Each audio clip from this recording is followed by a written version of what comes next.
Hello friends, welcome back to my YouTube channel Shikshan digital academy. English literature for TGT PGT exam की series में हम पढ़ रहे हैं फिगर ऑफ स्पीच को। आज की जो हमारी फिगर ऑफ स्पीच है वो है एनाडिप्लोसिस। एनाडिप्लोसिस क्या होती है उसके लिए हम सबसे पहले डेफिनेशन देखेंगे। तो anadiplosis is a figure of speech in which the last word or phrase of a clause or sentence is repeated in the beginning of the next clause or sentence।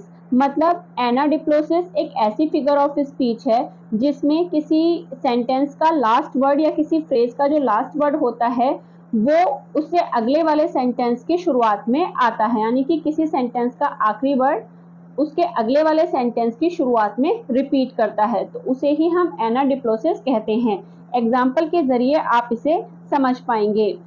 जैसे एज मोहन सेड, मोहन ने कहा talent is an adornment and adornment is also a concealment. मतलब यहाँ पे जो ये एडोर्नमेंट शब्द है पहले सेंटेंस के लास्ट में आया है, यानी कि पहला जो क्लॉज है सेंटेंस का उसके लास्ट में आया है, और दूसरी बार ये जो एडोर्नमेंट है ये सेंटेंस का जो अगला क्लॉज है उसकी शुरुआत में आया है। तो इस तरह से जो एनाडिप्लोसिस है उसमें इस तरह से एक शब्द का या क्लॉज का या फ्रेज का इस्तेमाल इस तरह से किया जाता है कि वो पहले क्लॉज के आखिर में और अगले क्लॉज की शुरुआत में दिखाई देता है।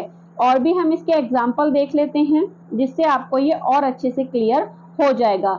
अदर एग्जाम्पल्स ऑफ एनाडिप्लोसिस, जैसे पहला एग्जाम्पल है हमारा our doubt is our passion and our passion is our task. यहाँ पर ये जो पैशन वर्ड है ये पहले क्लॉज के लास्ट में और जो अगला क्लॉज है उसकी शुरुआत में रिपीट हुआ है। इसी तरह से और भी एग्जाम्पल हैं, उन्हें देख लेते हैं। तो अगला जो हमारा एग्जाम्पल है वो है she open a cafe that ruined her financially. यानी कि यहाँ पे जो ये कैफे शब्द है वो पहले क्लॉज के आखिरी में और अगले क्लॉज की शुरुआत में आया है। तो इसी तरह से ये एनाडिप्लोसिस के एग्जाम्पल हैं। अगला एग्जाम्पल है while driving whenever you see a big red hexagon means you should stop the car। यानी कि यहाँ पे जो बिग रेड हेक्सागन है ये पहले क्लॉज के आखिर में और अगले क्लॉज की शुरुआत में हमें दिखाई दे रहा है, तो ये भी एनाडिप्लोसिस का ही एग्जाम्पल है। अगला एग्जाम्पल है when you love with all your heart. यहाँ पे ये जो लव शब्द है इसका इस्तेमाल शुरुआत में और आखिरी में किया गया है। इसी तरह से अगला एग्जाम्पल है we ordered a pizza pie that change our life. यानी कि यहाँ पे ये पिज्जा पाई जो शब्द है उसका इस्तेमाल पहले क्लॉज के आखिर में और अगले क्लॉज की शुरुआत में किया गया है। इसी तरह से हमारा अगला एग्जाम्पल है once you change your philosophy you change your thought pattern.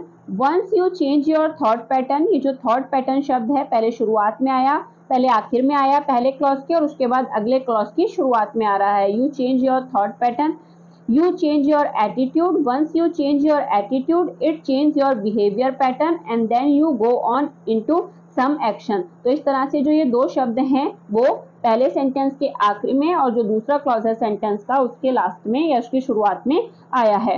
इसी तरह से हमारा अगला एग्जाम्पल है love leads to marriage to a baby in a baby carriage. तो यहाँ पे जो ये मैरिज शब्द है वो पहले क्लॉज की आखिर में और अगले क्लॉज की शुरुआत में हमें दिखाई दे रहा है। तो इस तरह से हमने आज के वीडियो में जो एनाडिप्लोसिस है उसको समझा कि एनाडिप्लोसिस क्या होता है।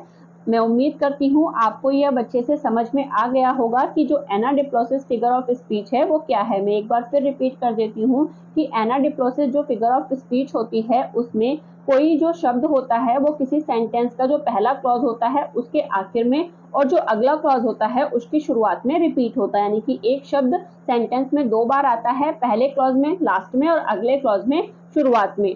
तो इस तरह से आज के वीडियो में हमने देखा फिगर ऑफ स्पीच एनाडिप्लोसिस को।